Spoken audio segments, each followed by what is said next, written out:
Ok, estamos aquí buscando para un ave muy importante a Centroamérica. It's considered the most beautiful bird in the Americas.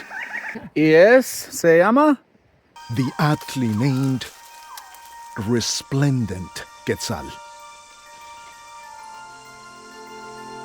Quetzal. Quetzal. Quetzal. Pero ¿dónde está? No sé. Stay tuned.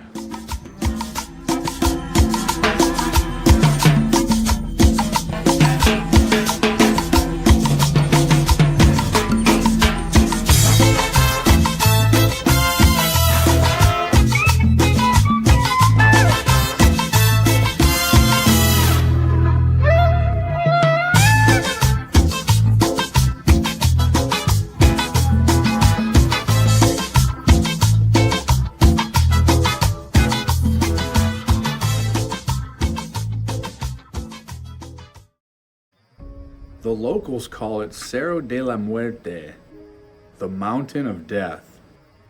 But standing there in the brisk morning mist finishing our last few swigs of coffee, I felt completely alive. We drove the old Jeep up as far as the mountain would allow, parking where the road finally turned from mountainous rock to tree roots. From there, we shouldered our backpacks and pushed on slowly through the jungle. Opening the gate and stepping onto Carlos's land felt like entering a new world. The bright green hills rose steeply in front of us, still wet with morning dew. We were greeted by the curiosity of his dogs, and by the sun slowly peeking over the mountains to shine light on a brand new day. Everything here on the farm felt like life would have unfolded whether we showed up or not. Carlos spoke easy and carried the pura vida spirit in the way he worked. He pointed out where he had seen the birds the day before. He offered no guarantees, though. It was up to us to open our eyes and ears and find what bird watchers the world over agree is the holy grail of the aviary kingdom. But first, a cow selfie. As we moved across the slopes, the search shifted from pushing forward to paying attention. The resplendent Quetzal isn't a bird that you stumble upon by accident. You learn to look for flashes of deep green in the canopy, hints of crimson red in the chest plate, and tail feathers so long they almost seem unreal.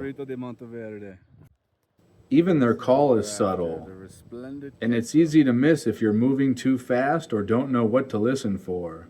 Aguacatillo. Sí. And this is the favorite fruit of the Quetzal. And this is what it looks like when it's ripe. They're green when they're not ready, and they're black when they're ready. So come get it. Aquí!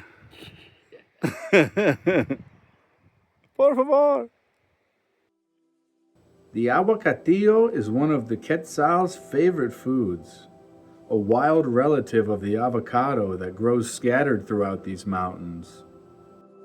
The birds don't just pass through places like this by chance. They follow the trees, moving quietly between feeding spots, sometimes staying hidden for days at a time. Finding aguacatillo doesn't guarantee anything, though, but it does tell you that you're standing in the right kind of ecosystem.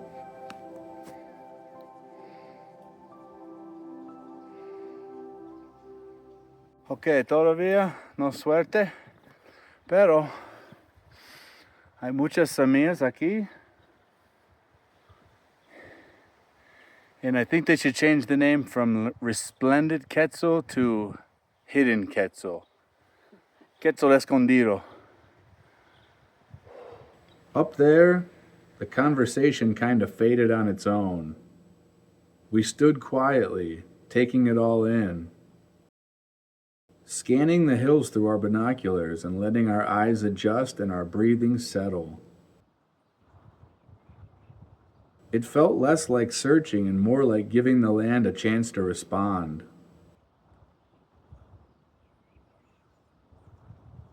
It eventually dawned on me that I didn't need to be carrying this heavy backpack, and I set it down on the slope.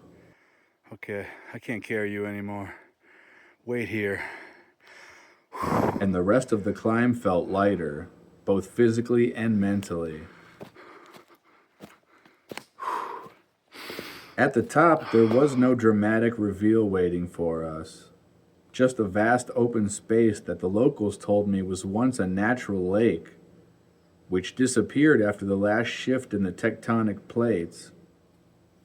Now it only holds a thin stream cutting through the grass that trickles down from higher up in the mountains. Turning back downhill, I had already begun to accept that this might be simply one of those days where the effort doesn't end in reward.